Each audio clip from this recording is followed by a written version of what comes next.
ಕಾಯಕವೇ ಕೈಲಾಸ ಎಂದು ಬಸವಣ್ಣ ಹೇಳ್ಯಾರ. ತ್ರಿಕಾಲದಲ್ಲಿ ಶಿವಪೂಜೆ ಮಾಡಿ ನಿತ್ಯ ಅಂದಾರ. ಭಕ್ತವತ್ಸಲ ಭಗವಂತ ಮೈ ತುಂಬ ಭಸ್ಮ ಹಚ್ಚಕೊಂಡ, ಆಯಾ ಕಾಲಕ್ಕ ಹುಟ್ಟಿ ಬರ್ತಾನ ಹೊಸ ರೂಪ ಹೊತ್ತುಕೊಂಡ.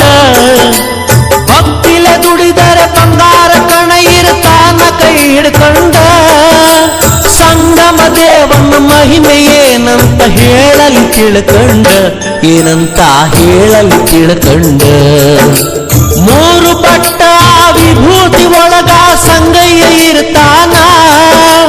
ಹಣಿಮ್ಯಾಗ ಹಚ್ಚಿದ ವಿಭೂತಿ ಬೆಳಕಲ್ಲಿ ಪರಶಿವ ಕಾಣ್ತಾನ. ಬಸವಣ್ಣ ಕೈ ಮಾಡಿ ಕರಿತಾನ, ಬಸವಣ್ಣ ಕೈ ಮಾಡಿ ಕರಿತಾನ.